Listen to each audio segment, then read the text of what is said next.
भारत छीन ले तो आप ये चाहते हैं कि आपके साथ ये हो? महाराष्ट्र में जो पूरा का पूरा खेल हुआ है उसका सीधा कारण ये है कि मोदी जी चाहते हैं महाराष्ट्र की धन संपत्ति अपने दोस्त अडानी के तिजोरी में पहुंचा देना। कहा एक है तो सेफ हैं, पहले थे कि दो हैं, हम दो हमारे दो, अब तो मुझे लगता है कि अंबानी जी को भी छोड़ दिया है। अडानी नाम केवलम, एक ही व्यापारी रहेगा, जिसका चंदा खाएंगे उसका धंधा देंगे, सीधा हिसाब है।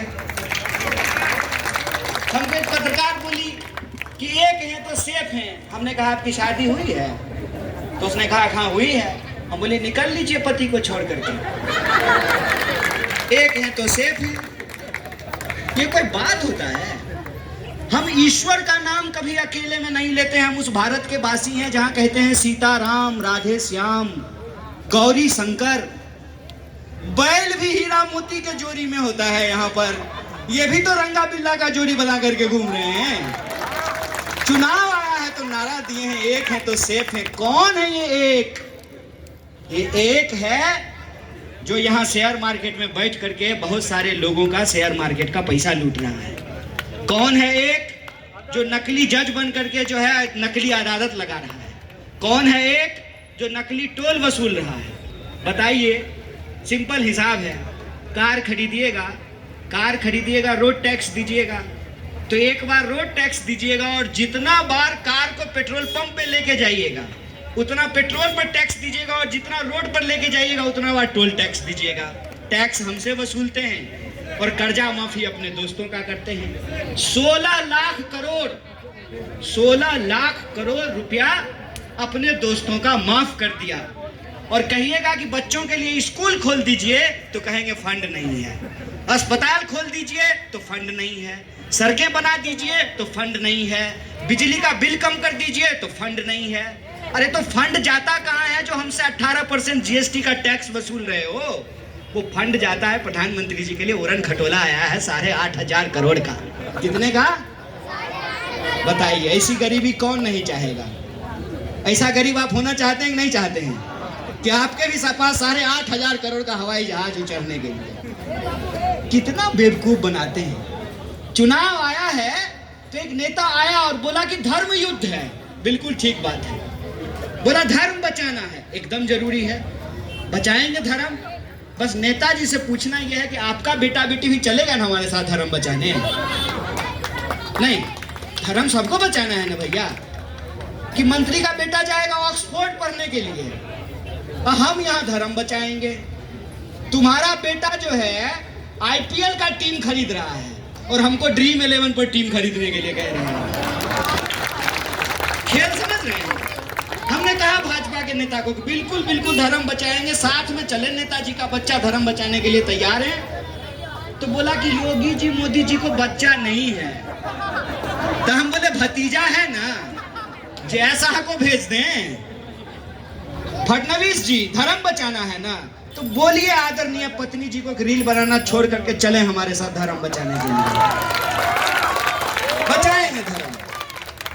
होशियारी गुरु होशियारी कर रहे हैं कि लोगों को बांट दो। हम कहते हैं कि क्या जमाना आया है जनाब। अभी कोरोना खत्म हुआ था। कोरोना जो है टीका लगाने वाले को भी हो रहा था और टोपी लगाने वाले को भी हो रहा था। हम कहते हैं कि क्या मच्छर इंसानों से ज्यादा समझदार हो गए हैं कि डेंगू का मच्छर जब काटता है तो हिंदू को भी काटता है तो डेंगू ही होता है, और मुसलमान को भी काटता है तो डेंगू ही होता है। ये हम इंसानों को क्या हो गया है? कौन कर रहा है बंटवारा? योगी जी ने कहा बटेंगे तो कटेंगे। हमको पत्रकार ने कहा कि आप क्या कहना चाहते हैं? हम बोले एकदम सही बोल रहे हैं, 100% 100% सत्य बोल रहे हैं। ये नारा नहीं, चेतावनी है। जैसे उन्होंने कहा था ना, बेटी बचाओ, किससे? भाजपाइयों से। उन्होंने कहा बटेंगे कटेंगे, बिल्कुल ठीक बात है। बट रहा है क्या? धारावी, सायन कोलीवाड़ा, मुंबई का port, airport, railway, gas, cement, बिजली, तेल, भेल बट रहा है। कट क्या रहा है? कट रही है हमारी आपकी जेब। कैसे? कांग्रेस का जब राज था तो एलपीजी मिलता था 450 का। झूठ बोल रहे हैं कि गलत बोल रहे हैं? सही बोल रहे हैं? झूठ बोल रहे हैं। अभी क्यों झूठ बोलेंगे? प्रधानमंत्री थोड़ी बने हैं। एलपीजी कितने का मिल रहा था? 450 का। दाल कितना? 50 टका। सोना कितने का?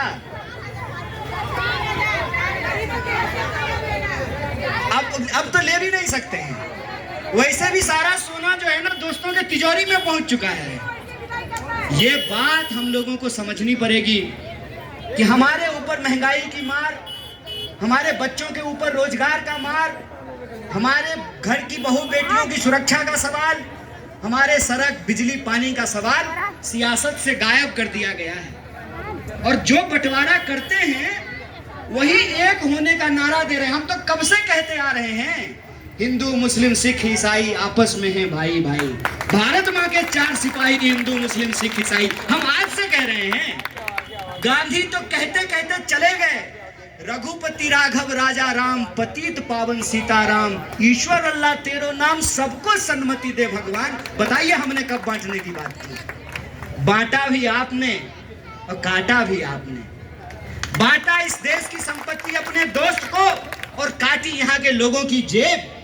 और अब आपकी नजर है महाराष्ट्र के अंदर धारावी पे, साइन गोलीबारा पे, बांद्रा पे, जुहू पे, मुंबई की वो जो कोस्टल रोड बन रहा है ना, रोड सिर्फ आपके चलने के लिए नहीं बन रहा है, आपका माल लूट करके अपनी तिजोरी में पहुंचाने के लिए भी बन रहा है। इनकी पूरी की पूरी साजिश जैसे ईस्ट इंडिया कंपनी करती थी ना, ये वही करने का सोच रहे हैं। इसीलिए मैं कहता हूं कि महाराष्ट्र का चुनाव इस बार सिर्फ आमदार चुनने का चुनाव नहीं है, आमदार का चुनाव गद्दार को जवाब देने का चुनाव है। इस बात को याद रखिएगा। जिसने गद्दारी की उसका जवाब उसको देना पड़ेगा। क्या दिक्कत है फडणवीस जी? आपको अगर डिप्टी सीएम ही होना था तो उद्धव साहब के नीचे हो लेते। बराबर है। शिंदे जी के नीचे डिप्टी सीएम बनेंगे, उद्धव जी के नीचे नहीं बनेंगे। क्यों? क्योंकि कोई महाराष्ट्र का माई का लाल यहाँ की मिट्टी में जो पैदा हुआ है, यहाँ की संपत्ति आपको लूटने नहीं देगा। इसीलिए ये गद्दारी करवाई गई है, इसीलिए ये बेईमानी करवाई गई है, ताकि यहाँ का पुणे, नासिक, ये पूरा का पूरा इलाका लूटा जा सके। और मैं आंकड़े के साथ बात करता हूँ। मुझे आता नहीं ना मोहतरम को मोहतरम कहना, किसी को ज्यादा किसी को कम कहना। देश की अर्थव्यवस्था को जब आप देखेंगे, 3 ट्रिलियन इकोनॉमी है देश की, 1 ट्रिलियन अकेले महाराष्ट्र का है। इसीलिए इस गिद्ध की नजर यहाँ की संपत्ति लूटने पे पड़ी हुई है।